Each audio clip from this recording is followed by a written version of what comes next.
દેવી પૂજક વિચરતી વિમુક્ત જાતિના મિત્રો ભાઈઓ, જય માતાજી। 5 તારીખે વિચરતી વિમુક્ત જાતિનો કાર્યક્રમ યોજાયો હતો અને એમાં મુખ્યમંત્રી શ્રી ભૂપેન્દ્ર પટેલ સાહેબ શું બોલ્યા એ પહેલાં સાંભળો।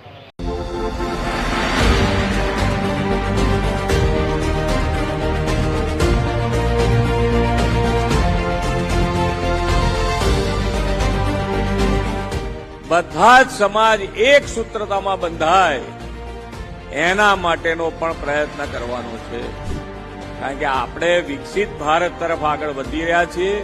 વિકસિત ભારત માટે વિકસિત ગુજરાત, અને વિકસિત ગુજરાત ત્યારે જ બની શકે કે નાનામાં નાનો માણસ, છેવાડાનો માણસ મુખ્ય પ્રવાહમાં આવે, અને મુખ્ય પ્રવાહમાં આવે એની સાથે સાથે બધા એક થઈ અને જો આગળ વધીશું તો જ આપણે આ વિકસિત ભારત અને વિકસિત ગુજરાત સુધી પહોંચી શકીશું। તો મિત્રો ભાઈઓ, ગુજરાતમાં છેલ્લા 30 વર્ષથી ભાજપની સરકાર છે અને કેન્દ્રમાં પણ 11-12 વર્ષથી ભાજપની સરકાર છે। તે છતાં ગુજરાતમાં દેવી પૂજક વિચરતી વિમુક્ત જાતિ સાથે સતત અન્યાય થઈ રહ્યો છે। ગરીબ વંચિતોને ઘર વિહોણા કરી દેવામાં આવે છે અને બુલડોઝરથી તેમના મકાનો પાડી દેવામાં આવે છે અને અન્યાય થાય છે, અત્યાચાર થાય છે, જાતિવાદ શોષણ પણ થાય છે। આવું બધું થાય છે એ આ ભાજપ સરકારના નેતાઓને બિલકુલ ખબર નથી અને વિચરતી વિમુક્ત જાતિના આગેવાનો ભાજપ સરકારના નેતાઓને બોલાવીને અનેક કાર્યક્રમો યોજે છે અને એમાં ભાજપ સરકારના નેતાઓ મોટા મોટા ભાષણો કરીને જાતા રહે છે।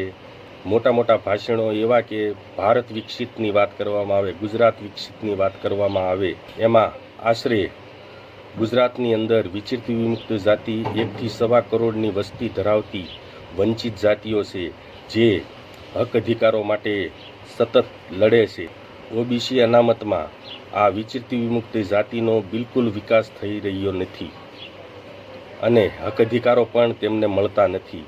એટલા માટે ઓબીસી અનામતનું વર્ગીકરણ થાય તો જ દેવી પૂજક વિચરતી વિમુક્ત જાતિનો વિકાસ સંભવ બને અને દેવી પૂજક વિચરતી વિમુક્ત જાતિઓ પોતે આત્મનિર્ભર પોતાની મહેનતે જીવન જીવે છે।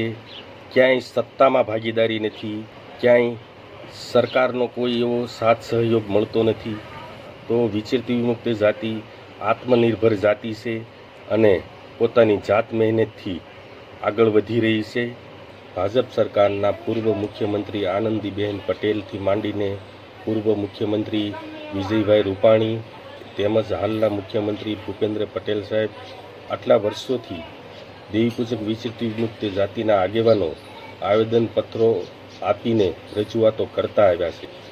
આ સરકારના મુખ્યમંત્રી હોય કે કોઈ પણ નેતા હોય એને ધ્યાને લીધેલ નથી અને ખરેખર છેવાડાના ગરીબ વંચિત માનવીઓને સરકાર આગળ લાવવા માગતી હોય, જે આવેદનપત્રો આપ્યા છે તેનો અમલ કરવામાં આવે ગુજરાતમાં અને આ 40 જેટલી ગરીબ જ્ઞાતિઓ છે જે ખરેખર અનામતને હકદાર છે।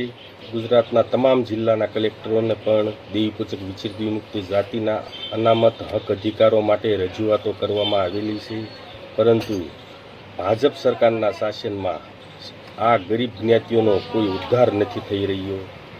આ જ્ઞાતિઓને ઉપર લાવવામાં મદદ કરે।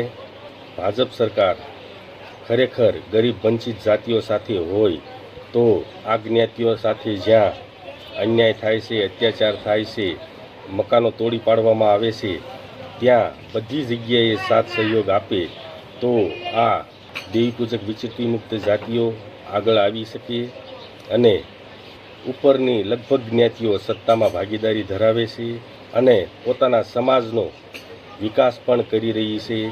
વિકાસ પ્રગતિશીલના માર્ગે આગળ વધી રહ્યા છે, ત્યારે છેવાડાના વંચિત માનવીઓનો હજુ સુધી કોઈ એવો વિકાસ કરવામાં આવ્યો નથી અને આ જ્ઞાતિઓ માટે કોઈ સરકારે ખાસ અમલ કર્યો હોય તેવું પણ નથી બન્યું। માટે આ ગરીબ વંચિત જાતિઓને આગળ લાવવી હોય તો સરકારે સાથ સહયોગ આપવો પડશે અને આ જ્ઞાતિઓ સાથે જે જાતિવાદનો અન્યાય થઈ રહ્યો છે તેમાં પણ સુધારો કરવો પડશે. આ દેવી પૂજક વિચરતી મુક્ત જાતિ હંમેશા ભાજપ સરકારને મતો આપી અને તે સરકાર સાથે રહી છે. એટલા માટે નાનામાં નાના છેવાડાના વંચિત માનવીઓની જ્ઞાતિઓને ખરેખર સરકાર આંગળી પકડીને આગળ લાવવા માંગતી હોય તો એમને હક અધિકારોનો અમલ કરવો પડશે અને તો જ આ જ્ઞાતિઓ દરેક જ્ઞાતિઓ સાથે કંધેથી કંધો મિલાવીને આગળ વધી શકશે. ખરેખર આ જ્ઞાતિઓનો વિકાસ નથી થતો.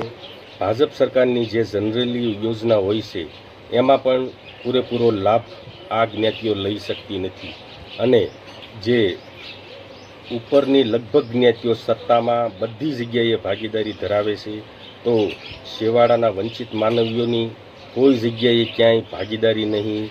એમને મળવા પાત્ર હક અધિકારો પણ નથી મળતા. માટે દેવી પૂજક વિચરતી મુક્ત જાતિના આગેવાનોએ રજૂઆતો કરી છે. તેના ઉપર ખાસ સરકાર ધ્યાન આપે અને તેનો અમલ કરે તો જ આ દેવી પૂજક વિચરતી મુક્ત જાતિ છેવાડાની વંચિત જાતિઓનો વિકાસ સંભવ બને. જય માતાજી.